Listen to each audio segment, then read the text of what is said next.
Hi everyone, welcome back to my channel, Accidental Beauty. I'm Laura, and today I'm going to be transforming this faded teal hair vine into this.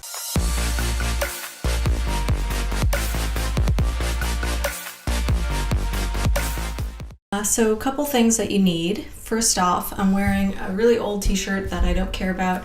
It's got holes from bleach spurting through, just a ratty old t-shirt. I have unwashed hair. It hasn't been washed in about 4 days. I read somewhere something about how you should definitely, when you bleach your hair, you should have unwashed hair. I read something, I think, about hair dye also. I can't really remember, but anyways, my hair is not washed. It's starting to fade, so that means it's time for a new color. I've got my hair dye ready. I've got some gloves, some bowls that I'm going to mix my colors in. So let's get started. I completely forgot to do and forgot to mention when I was filming this, I should have put Vaseline all around my face, my hairline, my ears, anywhere that I didn't want the hair dye to stick, because Vaseline repels whatever is in the hair dye. So if you don't want hair dye on your face, on your neck, on your ears, anywhere but your hair, you should put down Vaseline. I completely forgot, and as you'll see, I get hair dye all over. But don't worry, it comes off. You can use rubbing alcohol or makeup remover. It'll definitely come off. The dyes that I'm going to be using are by Manic Panic. So I'm going to be using Hot Hot Pink, Rockabilly Blue, and Atomic Turquoise. And then I've got some hair dye brushes, some plastic bowls, some latex gloves, and some hair elastics and hair clips that I'm going to be using to section off my hair. It's nice if you can get someone else to help you while you're dyeing your hair, especially if you're doing more than one color. So my boyfriend is going to be helping me do my roots and just make sure that the back of my head is all covered in hair dye. It's easier when you're doing multiple colors to section off your hair into smaller sections and then work from there. If I was just doing one color, I would probably just section it in half and then just work like that. But since I'm doing 3 different colors and doing a color melt from one color into another, it's easier if we work in smaller sections. So pretty much the way that we section it is we basically divide it down the middle, top to bottom, and then across left to right. Here we're sectioning it into quarters. And it doesn't really matter if you use elastics or clips, whatever you're more comfortable with. I just find if I'm sectioning off smaller sections of hair, my hair is very prone to tangling. So it's easier for me to use just a clip for smaller sections and then a hair elastic for larger sections. And we've got some very 90s space buns going on right now. Some very uneven space buns. Okay, I guess we just did it into quarters. Sometimes we divide the hair in smaller sections. I think that's more when my hair is a bit longer and it's harder to work with, but quarters worked fine for us. Okay, now I'm pouring out the dye into the plastic bowls. And the reason that I do this rather than just dipping into the jar of hair dye is just that the jars are kind of narrow and the brushes are a bit wide. So it's just easier to dump it out. In this case, we were just using the dye straight from the bottle, so no diluting, no mixing. It was just straight as it came. But if you're mixing custom colors and diluting and things like that, this is where you would be mixing those colors together. And of course, I didn't plan ahead when we were filming, so I didn't open any of these except for the Atomic Turquoise, which was already open. Okay, and now we finally got the pink open after much difficulty. And I'm just scooping out about maybe half or 3/4. Yeah, I scooped out about half of it. I know from experience that covering my scalp and then some takes about half a jar, maybe a bit less than that. It sort of depends on how thick your hair is, how porous your hair is, and just how long your hair is. And you just get better with experience, sort of knowing what your hair is like and how much dye it takes. So when my hair is short, I can typically use 1 jar of Manic Panic, but as it is, I wanted to do a 3-color melt, so I use 3 colors. And it takes me a little bit of time to open up the Rockabilly Blue as well, but once I get it out, I think I did about most of the jar. maybe about 3/4 or so. I figure I didn't need all of it, but better to just dump out more, and then I can always put it back later because I didn't mix any custom colors. And then the atomic turquoise, I dumped out whatever was left, which was maybe 1/4 of a jar, if that. And now my hair dye is ready to be used. This is what I'm going to be working from. Okay, so we're going to start off with the Hot Hot Pink and basically apply it to all the areas that are blonde. And I realized that the way that the camera is set up, you can only really see one side. So we're just going to do one side off camera and then show the other side. So we got half my head done, and my boyfriend and I were in a very cramped bathroom doing my hair, so it was a bit of a game of Tetris just getting everyone in place and not knocking over the camera. And you can see my boyfriend's just gently brushing the color onto my hair. There isn't really much of a technique to this. Typically what Ari, my boyfriend, does is he'll do sort of top bottom of one layer and then flip a very thin layer of hair up, which you'll see in a minute, and just sort of work in small layers. And we've watched like thousands of hair dyeing videos. We've watched all the Guy Tang videos. Like you could say we're pros at this point. So just brushing the color on and pretty much stopping where the turquoise starts, because that's where I wanted the darker blue to start blending in. So along like the hairline in the front and in the back and behind the ears are really important areas to make sure that you don't miss any spots. Okay, so now Ari's going to do is he's going to take the thin end of the brush, like the back of the brush, and section off a thin layer of hair, flip that up, and then brush on the bottom of that. It sort of makes more sense to watch than to explain it. You're pretty much making sure that every single strand of hair has hair dye, because otherwise, I mean, it'll be kind of obvious if several hairs didn't have any dye. So you have like a bunch of like blonde or, faded blue, it might stand out. So to work in small sections, make sure that you get every single hair. Okay, so Ari's just making his way down my scalp. And then once we finish up that quadrant, we secure it with a hair clip or a hair tie. And that indicates that that section is complete. So that separates it from the areas that we still have to work on, because as you can see, there's a large section on the top of my head and then a smaller section at the back.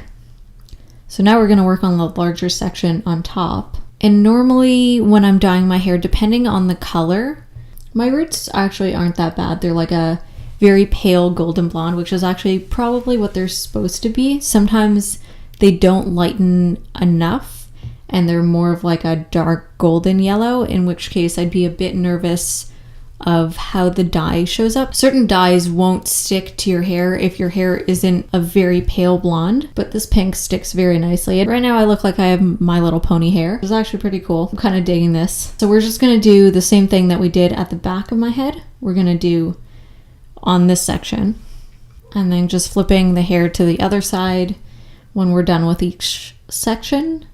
Oh, and you can see actually that the areas that the pink met the faded turquoise are actually turning sort of a bluish purpley color, which is super cool and is pretty much what I wanted. I wanted the pink and the blue to blend together to make a purple. So that actually looks super cool. After that section is done, after all the pink is done, I sent Ari home. It was getting late anyways, and I told him I'd be fine to finish off the rest by myself. So now I took out, I think, all the hair ties and hair clips and everything like that. I took out all the sections because I don't really need them after we're finished the scalp area or sort of the root area. So I'm, again, working in small sections. So as you can see, I take a small section in front. Doesn't really matter where you start. It's just easier for me to see in the front. And I'm brushing the dark blue onto my hair.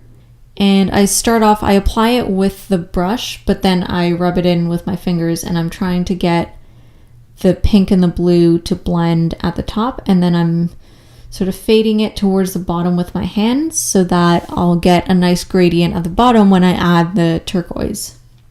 And I'm making sure to coat the top and the bottom of that section of hair, just making sure that, again, every hair is permeated. And just gently with my fingers trying to get that really nice color melt, sort of an ombre effect, I guess, where the pink meets the blue. So if you rub the two colors together with your fingers just lightly up and down, the two colors will mix. It's like paint, so they'll mix into a very pretty purple. But you don't want to go too high with it, because like I still wanted to have a very visible pink root blending into the blue rather than the blue pretty much going right up to the roots. So anyways, I just wanted to be careful that it didn't go too high, but that I still get every area. And you can see that I missed a couple areas, so I'm going to go back and do them after. I just wanted to put all the dye on all my hair. It took me a while, and I sort of took my time with this anyways, because I didn't want to rush through it. It's always really fun dyeing my hair a new color, especially because I haven't done too many of these like tri-color things. I've done solid one color and sometimes ombre 2 colors. I haven't done too many of these 3+ colors before. And as far as where I decide to stop the blue on the ends, it just kind of depends, I don't know, on my mood. I pretty much wanted a certain amount of blue and a certain amount of teal, and even a certain amount of pink as well. So I just sort of had a rough idea in my mind, and it doesn't have to be completely even. It's actually better and more natural looking if it stops at different places. It's more interesting to look at rather than a straight line across, which kind of looks weird. And that's one of the things I love about dyeing my hair, is that it doesn't have to be so precise where the colors end up. It's really cool when you sort of play around with it and, you know, have the colors start at different points. It looks more interesting. If I could have like one more mirror when I dye my hair, that would be super helpful. There was actually a mirror behind me, but the other mirror that I'm looking into right now wasn't set up so that I could really see the back of my head that well, and the viewfinder was too small. But it's nice if you're able to see the front and back of your head so you can make sure that you're not missing any areas. At this point, it might have been helpful to have Ari there, but I didn't want to bore him because I really wanted to do some of the parts myself. Just cleaning up the hair dye that I got on my ear and my face. Don't worry, this stuff comes off. And then I just clip together all the ones that are done. So I have to put up the front section just because it's getting in the way of the back. I sort of alternate between using a brush and using my fingers. I think towards the end I start using my fingers. It doesn't really matter. It's sort of whatever you're more comfortable with. In general, I like to apply the dye with the brush and then sort of rub it through with my fingers and touch up as I need.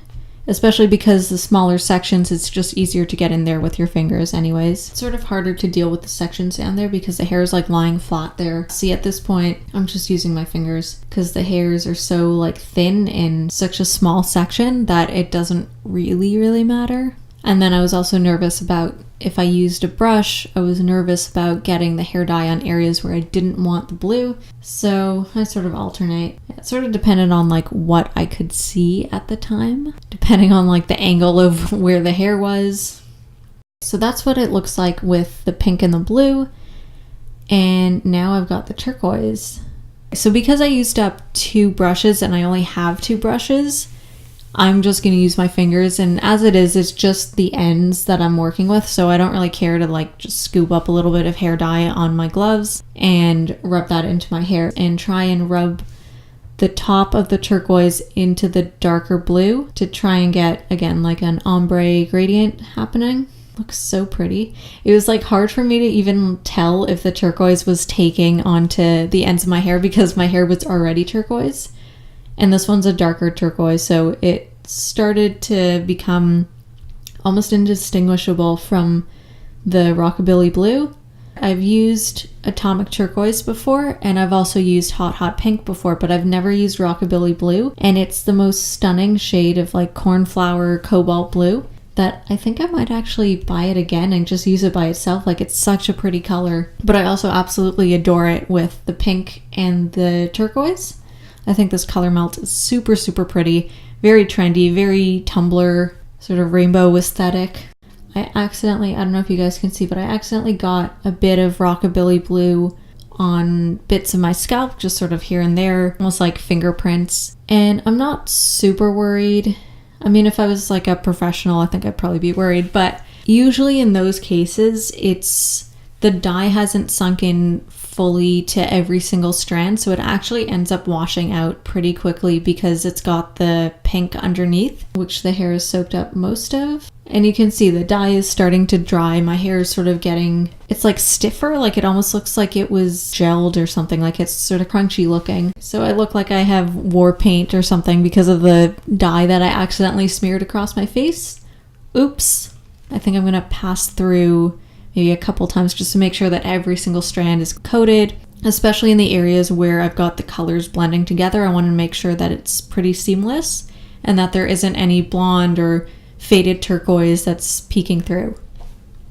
So I finished filming / dyeing my hair completely at 8:42 p.m. And then I guess I left it on my hair for about 3 hours. A dye like Manic Panic, it really doesn't matter how long you keep it in for. I think the minimum is something like maybe an hour or half an hour. Usually your hair will suck up the dye pretty quickly, and I've heard once your hair gets kind of dry and crunchy, you know that the dye is completely settled into your hair. It's not going to do anything else, so you're good to wash it out once it gets like that. I don't trust that. I don't know if this is true or not, but I read somewhere that the longer you keep the hair dye in, the more vibrant the color will be. I don't think it affects how long the dye will last in your hair, like how long before it fades. And I don't even know if it affects the vibrance. Like, I haven't really scientifically tested it or anything. So I like to keep it in my hair for at least a couple hours. So I guess I kept it in for 3 hours because I was getting really tired and I just wanted to go to sleep, but I had to obviously wash it out of my hair first. At about 11:30 p.m., my hair is completely dry and it's all crunchy. So that's what it looks like. And I'm just gonna go wash out my hair.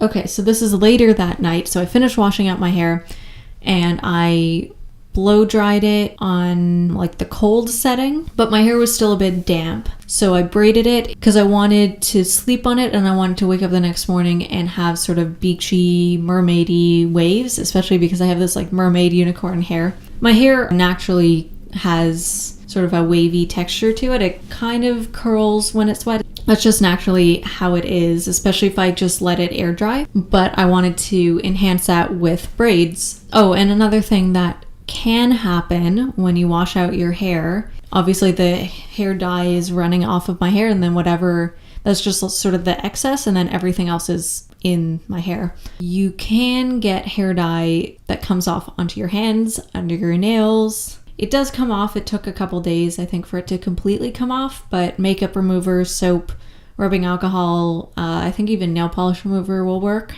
but just something to keep in mind. And you can see some of the dye didn't wash off around my hairline. I tried really hard, but sometimes happens that you don't get all of the hair dye off the first time you wash it.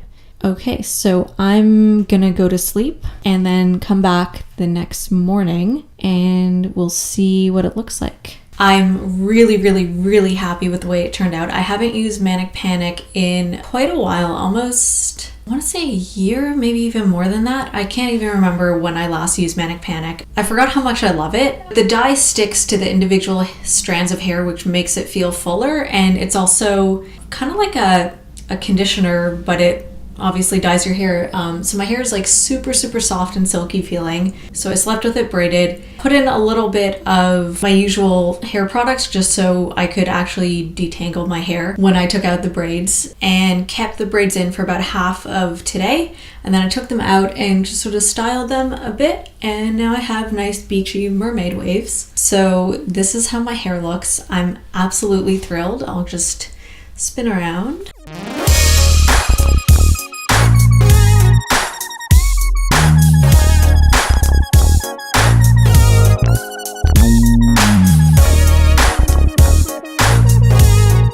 So I was expecting the teal down here in this bottom section to be a bit lighter, so I probably could have just diluted the dye with shampoo, but I wasn't thinking ahead. So whatever, it's fine. It's gonna fade out really nicely, so I'm excited about that, but I also want to keep it super vibrant. Anyways, I'm really enjoying my new hair, and I'm really glad I switched to Manic Panic again because I forgot I really love this hair dye. The only thing is I'm gonna make a separate video about how I take care of my hair and just sort of things to keep in mind when you're dyeing your hair, but Manic Panic especially bleeds a lot. So like in the shower, on the walls, on your countertops, on your clothes, on your towels, on your pillows. Like, you just kind of have to keep that in mind. So I did take those precautions, so I've been fine. Oh my god, I can't stop looking at my hair. It's so pretty. I absolutely adore the way this turned out. I think it's so pretty. I hope you guys like it too. If you did like it, please like this video and subscribe to my channel if you haven't already, and I'll see you in my next video.